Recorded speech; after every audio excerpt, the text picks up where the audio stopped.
ان من اشراط الساعة انتفاخ الاہلہ، قیامت کی علامات میں سے، قیامت کی نشانیوں میں سے یہ ہے کہ لوگ چاند کو موٹا کر کے بڑا کر کے پیش کریں گے۔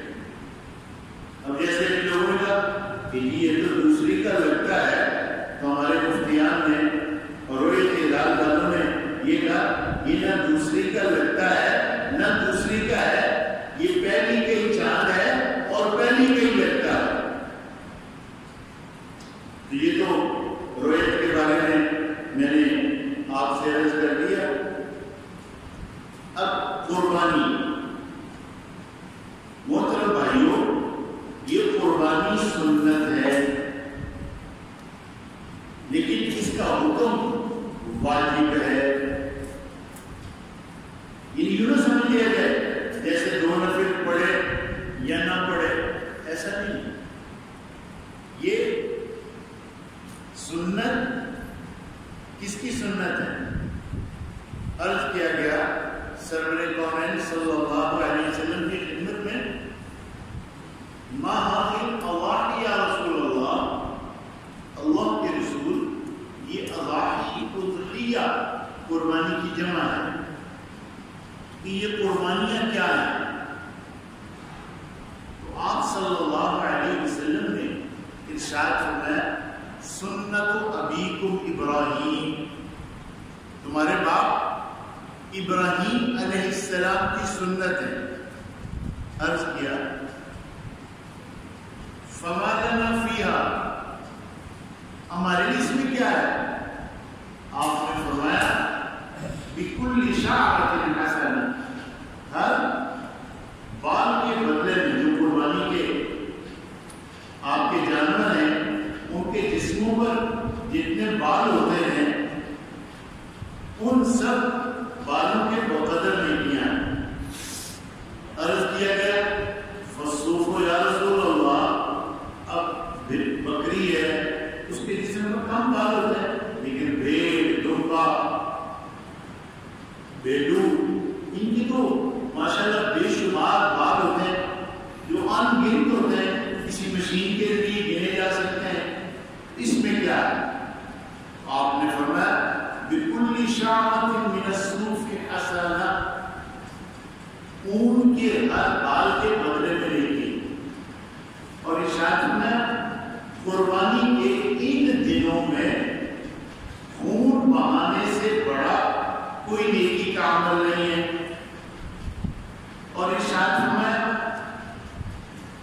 جس کو اللہ نے گنجائش دی ہو اور وہ قربانی نہ کرے تو وہ ہماری عیدگاہ میں نہ آئے، لا يحضر مصلانا، وہ ہماری عیدگاہ میں نہ آئے۔ تو قربانی واجب ہے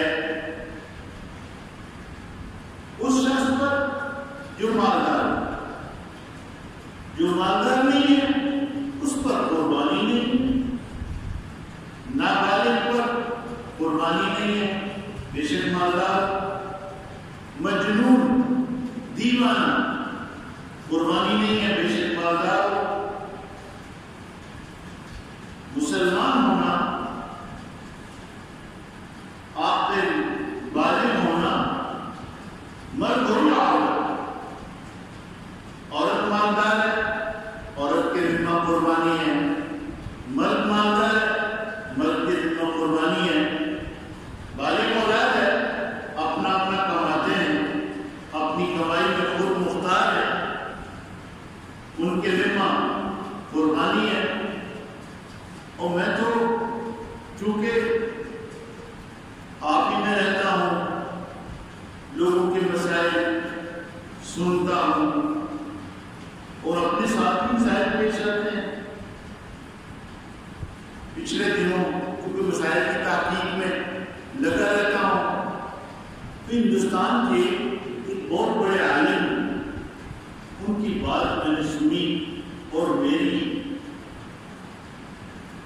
جو پچھلی یوں سمجھے کو بھول چوک غلطی، تو میں نے کہا کس کو دور کیا ہے،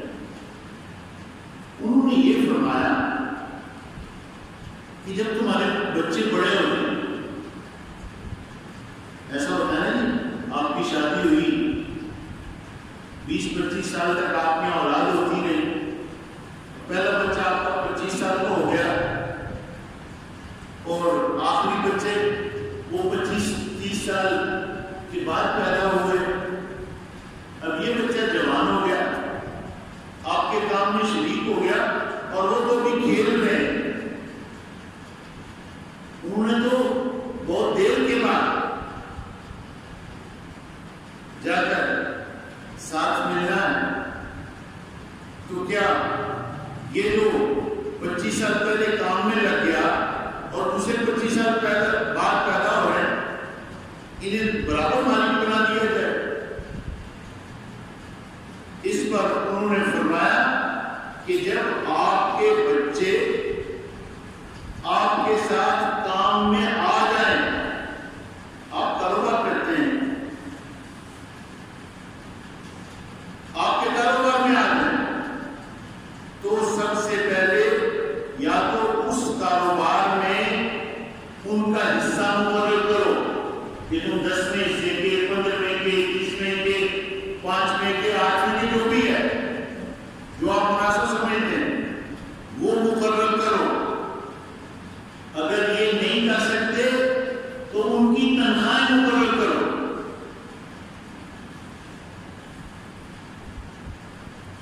میں سنا، میرا دل کھل گیا، میں ایک عرصے سے، اور اس پر انہوں نے دلائل بھی دیے کہ حضور علیہ السلام کے زمانہ میں حضرت زبیر رضی اللہ تعالیٰ عنہ نے، چونکہ پوتا تو وارث نہیں ہوتا، عبداللہ بن زبیر رضی اللہ تعالیٰ عنہ کے جو بچے تھے وہ اپنے چچے سے بھی بڑے تھے، ان کے چچے چھوٹے تھے اور بھتیجے بڑے تھے، تو حضرت زبیر بن العوام رضی اللہ تعالیٰ عنہ نے اپنے پوتوں کے لیے وصیت فرمائی تھی، تو اپنے ان بچوں کے لیے حصہ مقرر کرو، نہیں تو ان کی تنخواہ مقرر کرو۔ آپ جانتے ہیں کہ اللہ پاک نے مجھے دینی سود پھول بھی آپ رات کے وقتوں سے دے رکھی ہے اور دنیاوی سود پھول بھی اللہ پاک نے دے رکھی ہے، یہ اس کا انعام ہے، اور میں کاروبار کرتا ہوں اور کاروبار کی اونچ نیچ بھی سمجھ میں آ جاتی ہے، تو میں نے، آپ لوگ جانتے ہیں کہ جی روڈ پر ایک کام شروع کیا ہے اور وہ کام میرا ہے، اس میں کوئی شریک نہیں ہے، میں نے اپنے بچے جو میرے ساتھ وہاں کام میں آئے ہیں ان کی تنخواہیں مقرر کر دی اور ساتھ میں یہ کہہ دیا مالک تم ضرور ہو لیکن یہ تنخواہ یہ تمہارے کام کا حصہ ہے۔ میرا بڑا بیٹا کہنے لگا نہیں یہ کیسے؟ میں نے کہا یہ کیسے نہیں ہے، یہ آپ کو ماننا ہوگا کہ آپ کا کوئی خالی تاجر نہیں ہے۔ اب میں اپنا بتاؤں، 1975 میں اپنے والد گرامی کے ساتھ کام میں شریک ہو گیا۔ 1977 میں میرے چھوٹے بھائی ان سے چھوٹے وہ شریک ہو گئے، 80-82 میں ان سے چھوٹے شریک ہو گئے، اور ہمارا جو ایک چھوٹا بھائی ہے وہ 18 دسمبر 1976 کو پیدا ہوا تھا۔ ہمارے بھائی نے یہ کیا کہ 1990 میں ہمیں خود مختار کر دیا۔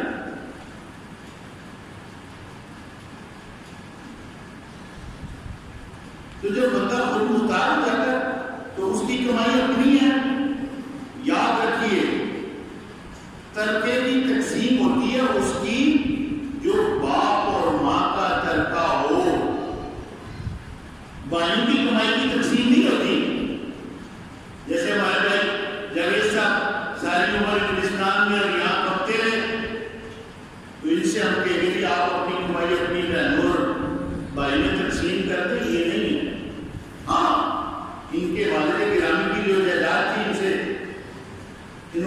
مذاکرہ بھی کیا. ان کے والد گرامی کی جائیداد کی تقسیم ہے، ان کی والدہ کی جائیداد کی تقسیم ہے، اس میں للذکر مثل حظ الانثیین، مرد کے 2 حصے عورت کا 1. میں نے اپنے بیٹوں کو یہ بات بتا دی ہے، دیکھو میری جائیداد میں اگر میں پہلے مر جاتا ہوں، تمہاری ماں میری جائیداد کے 8ویں حصے کی اکیلی مالکہ ہے. مثال کے طور پر کیونکہ اللہ نے کروڑوں دیا ہوا ہے، میں نے کہا اگر میرے بالفرض 4 کروڑ بنتے ہیں تو آدھے کروڑ کی تو تمہاری ماں مالکہ ہے. 2 کروڑ بنتے ہیں اس کا حساب کر لیں، 1 کروڑ ہے اس کا حساب کر لیں. زیادہ ہو جائے آنے والے وقت میں کیا پتا کتنے ہو جائے، تو یہ یاد رکھیے اگر تمہاری ماں زندہ ہو، میں دنیا سے پہلے چلا جاتا ہوں تو 8واں حصہ تمہاری ماں کا ہے. اور اس کے بعد تمہاری تقسیم بڑی آسان ہے. تمہاری 6 بہنیں ہیں، تم 3 بھائی ہو، تمہارے تو حصے سے بڑے آسان ہیں. 12 حصے ہوں گے، ایک حصہ 6 بہنوں کو مل جائے گا اور 2 حصے تم 3 بھائیوں کو مل جائیں گے. اور میں آپ کو عرض بھی کرتا ہوں اور نصیحت بھی کرتا ہوں، جن لوگوں کو یہ ڈر ہو کہ میرے مرنے کے بعد میری اولاد انصاف نہیں کرے گی، تو آپ اپنی زندگی میں اپنی بیٹیوں کو بھی اپنے بیٹوں کو بھی برابر دے دیں. آپ کروڑوں کے مالک ہیں اس اعتبار سے دے دیں، آپ لاکھوں کے مالک ہیں اس اعتبار سے دے دیں، آپ زمینوں کے مالک ہیں اس اعتبار سے دے دیں. علماء سے جو اس فن کے ماہر ہیں، مفتی ہوں اعلیٰ درجہ ہے، لیکن اگر مفتی نہیں ہے، مفتیوں کے استاد ہیں، ساری عمر حدیث پڑھاتے ہوئے اور فقہ پڑھاتے ہوئے گزر گئی ہے، اور سراجی کے اور ترکے کے مسائل کے ماہر ہوں، تو ان لوگوں سے پوچھیں کہ میں یہ کرنا چاہتا ہوں کیسے کروں، جیسا وہ فرمائے ویسا کروں. اور علماء مفتیان، کل میں مفتی ہمارے سب سے بڑے حضرت مولانا مفتی تقی عثمانی صاحب ان کی تحقیق سن رہا تھا، تو انہوں نے فرمایا وہ مفتی جو فتویٰ دے رہا ہے وہ تو اپنے آپ کو جنت اور جہنم پر پیش کر رہا ہے، حلال اور حرام. اب اس سے ایک بندہ پوچھنے آیا کہ یہ چیز حلال ہے یا حرام ہے. اب اگر اس نے غلط فتویٰ دے دیا اور اگلے نے اس کو گناہ کو اختیار کر لیا تو یہ مفتی صاحب تو پکڑے جائیں گے. تو میں یہ کر رہا ہوں، مسئلہ میں نے آپ کو بتایا، اور نصیحتاً مجھے بڑے بھی یہاں موجود ہیں، چھوٹے تو بے شمار بیٹھے ہو.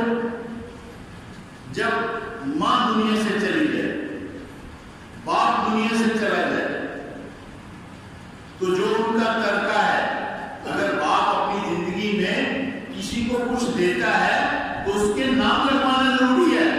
یہ زبانی جمع خرچ کا مسئلہ آج کل نہیں چلتا، اس کے نام لگواؤ.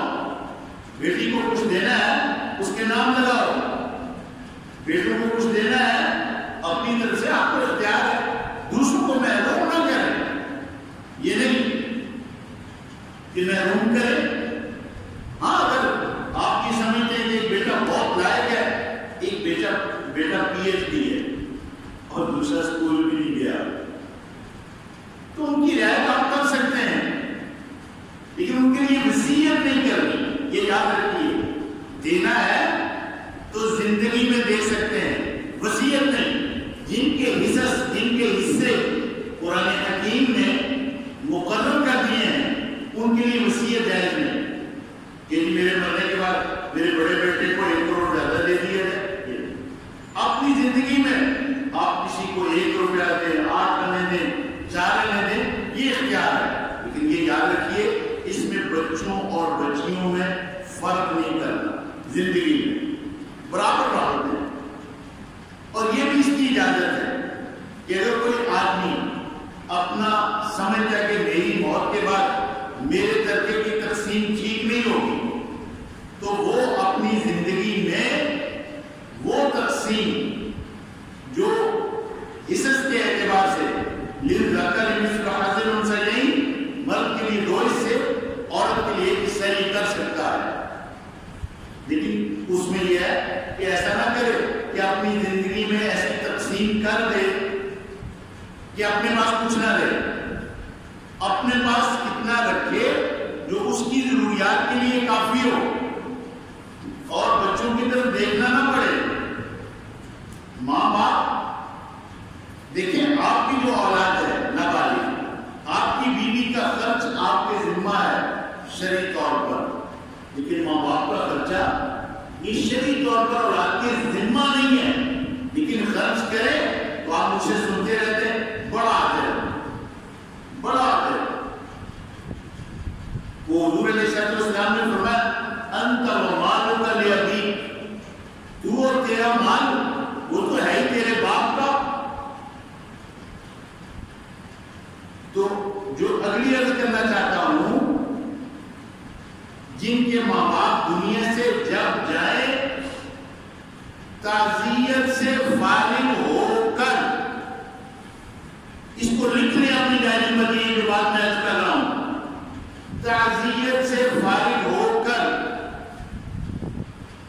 مستند علماء کے پاس چلے جائیں، اپنے باپ کا ترکہ نقدی کی شکل میں ہو یا مکانات، زمینیں ہوں یا باغات، سامان تجارت کی کوئی شکل ہو دنیا میں، موٹر کاروں کا کام کرتا ہے، کوئی کارخانے دار ہے، جو بھی کام کرتا ہے، کوئی یہ ٹاؤنز جیسے آج کل بن رہے ہیں، بڑے بڑی جائیدادوں کے لوگ مالک ہیں، تو جب وہ دنیا سے جائیں تو آپ علماء کے پاس جائیں، فوراً جائیں، دیر نہ کریں، مصلحت نہ دیکھیں کہ یہ فلاں چھوٹا ہے فلاں بڑا ہے۔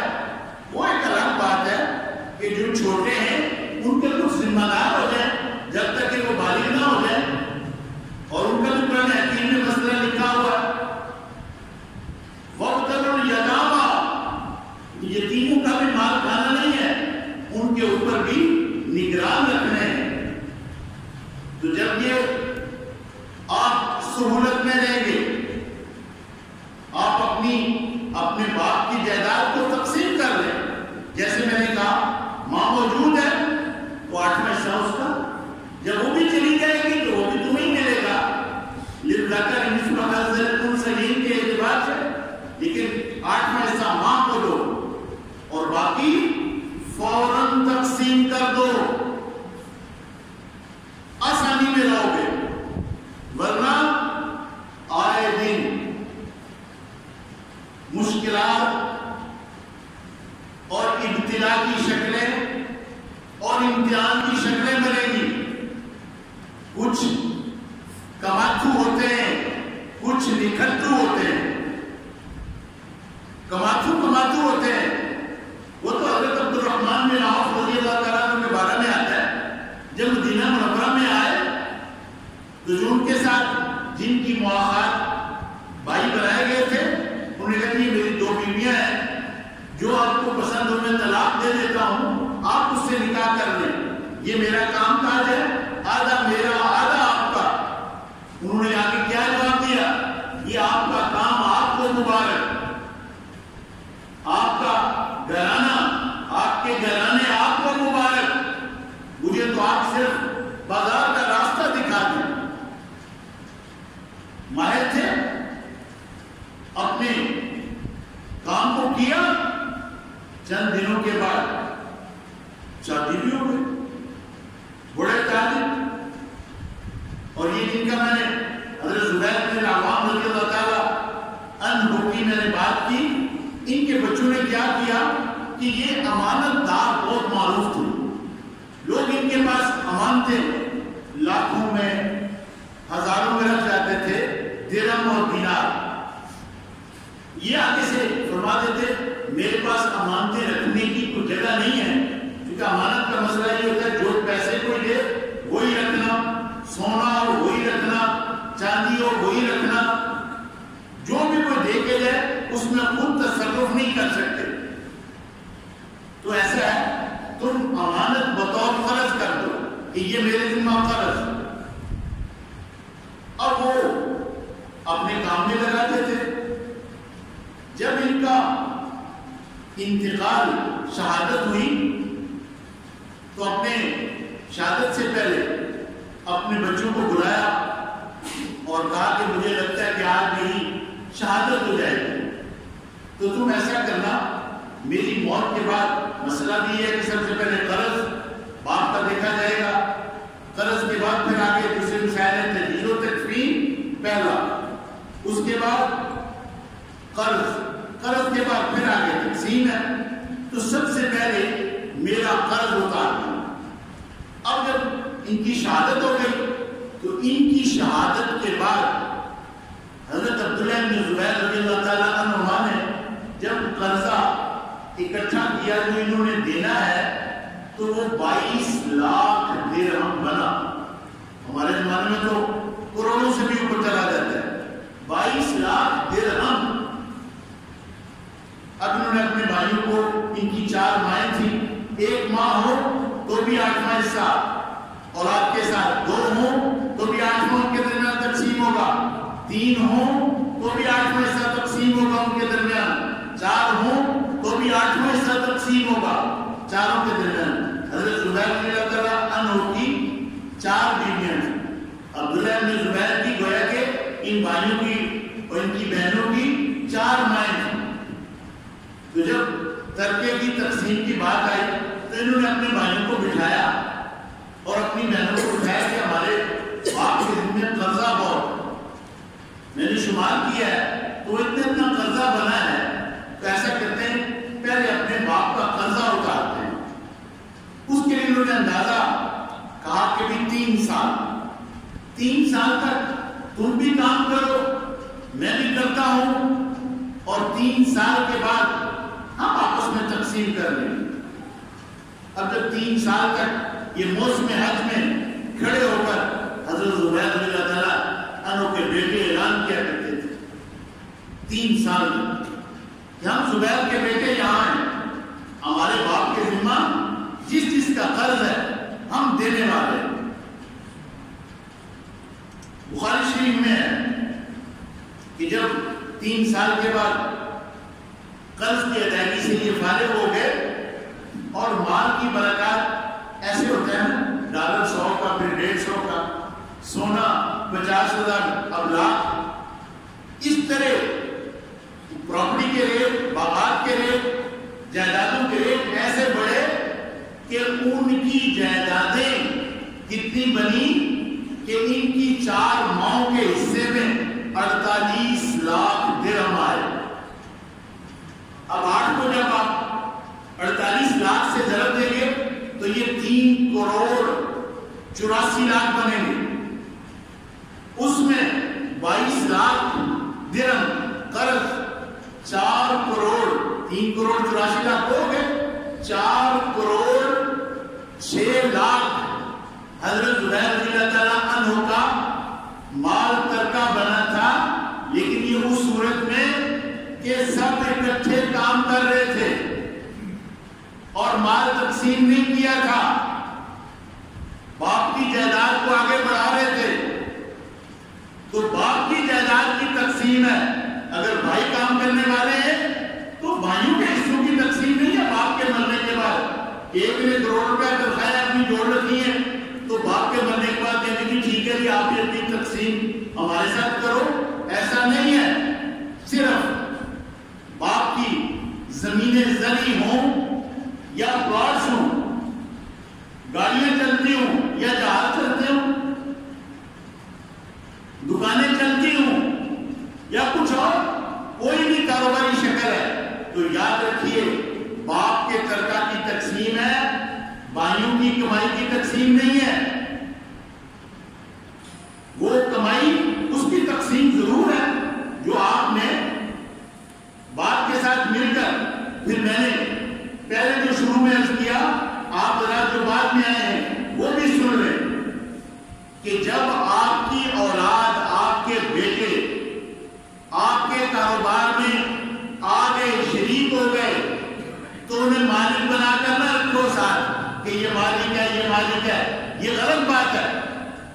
ان کا حصہ مقرر کرو یا ان کی تنخواہ مقرر کرو. سال کے بعد اسے پتا ہو کہ کام بھی میں نے کیا ہے، ملا بھی کچھ نہیں، میں مفت کا مالک. یہ مفت کی ملکیت نہیں چلے گی. ان کی تنخواہیں مقرر کرو. وہ آپ ثواب دیجیے. ایک آدمی پی ایچ ڈی ہے، ایک آدمی مفتی ہے، ایک آدمی عالم ہے، ایک آدمی حافظ ہے، ایک آدمی کچھ بھی نہیں ہے. ایک کے 5 بچے ہیں، ایک کا کچھ بھی نہیں ہے. تو اس اعتبار سے آپ دیکھو، اپنی ثواب کی رائے کو دیکھو، علماء سے پوچھو. تو میں نے اپنی مثال دی کہ پہلے تو جو کچھ ہوا وہ ہوا، لیکن اب اس کے بعد جب تک میری زندگی ہے میں کوشش کروں گا، جب تک میں زندہ ہوں، جو بچے میرے ساتھ میرے کام کاج میں، میرے کاروبار میں شریک ہیں، یا تو ان کے حصے ہوں گے. اگر میں حصے نہ مقرر کر سکا تو تنخواہیں تو میں نے مقرر کر دی اپنے بچوں میں، اور ساتھ میں یہ بھی بتا دیا ہے کہ تم میری 9 اولاد ہو. میری 6 بیٹیاں ہیں، 3 بیٹے ہو، ایک تمہاری ماں ہے. اگر میں تمہاری ماں سے پہلے مر گیا، مرنا تو ہے، تو سب سے پہلا حصہ تمہاری ماں کا 1/8واں حصہ تمہاری ماں کا ہوگا. اس کے بعد تم 9 ہو، 3 بھائی اور 6 بہنیں، 3 دنا 6 اور 6 12 حصے تمہاری جائیداد کے ہوں گے. جو میرا ترکہ ہوگا، تمہاری اپنی کمائی نہیں، تمہاری اپنی تنخواہیں نہیں کہ تم تنخواہیں جوڑتے رہو اور بہنیں آپ کی کہ اپنی تنخواہوں میں سے حصہ دو. یہ نہیں ہوگا. جو میرا ترکہ ہوگا اس میں سے میری بیٹیوں کا 1 حصہ، 6 بیٹیاں 6 حصے، اور تم 3 بھائی ہو، 6 حصے تمہارے 2 ان کا 1. اس پر اگر تم راضی ہو تو میں کوشش کروں گا کہ اپنی زندگی میں جب اللہ نے آسانی دی یہ کر جاؤں. اور جو اس کے بعد بھی میرا ترکہ ہوگا وہ تمہارے درمیان میں اللہ تعالیٰ نے سورہ حاضر سے لیں، اور تمہاری امی کے لیے 8واں حصہ. اور اگر وہ دنیا سے چلی جاتی ہے تو اس کا جو ترکہ ہوگا وہ بھی تمہارے درمیان یہ تقسیم ہوگا. تو آج میں نے قربانی کے مسائل، چاند کے مسائل شروع میں کیے، پھر قربانی کے مسائل درج کیے. اس کے بعد یہ ضروری تھا کیونکہ ان دنوں میرے پاس کئی مسائل آئے ہوئے ہیں. تو میں یہ چاہتا ہوں اس کی روشنی اپنی مرضی سے نہیں، اپنے عقل، اپنے دماغ، اپنی سوچ بوجھ کچھ حیثیت نہیں رکھتی. اس کی حیثیت ہے اور اللہ وقال الرسول، جو اللہ پاک نے فرمایا، جو اللہ کے حبیب صلی اللہ علیہ وسلم نے فرمایا، اس کی حیثیت ہے. میں کیا پتی اور کیا پتی کا شوربہ، ہم تو کچھ نہیں ہے. یہ سب کچھ اللہ پاک کی ذات عالی کا دیا ہوا ہے. یہ سوجھ بوجھ، یہ قرآن پاک سے، احادیث سے، فقہ سے، اجماع امت سے جو کچھ دیا ہے اللہ پاک نے دیا ہے.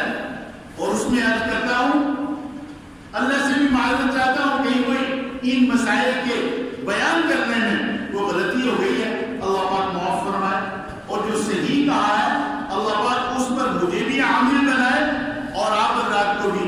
اور اللہ تعالیٰ ہمیں آپ کو اپنی ذات عالی کا خوف عطا فرمائے. بھائیو، جب تک خوف نہیں ہوتا آدمی من مانی کرتا ہے، اور جب خوف آتا ہے تو وہ حوروں جیسی عورت پیشکش کرتی ہے اپنا جسم. وہ کہتا ہے انی اخاف اللہ، میں اللہ سے ڈرتا ہوں. حرام مال پیشکش ہوتی ہے، وہ آگے سے کہتا ہے انی اخاف اللہ، میں اللہ سے ڈرتا ہوں. اللہ پاک مجھے آپ کا عمل کی توفیق عطا فرمائے.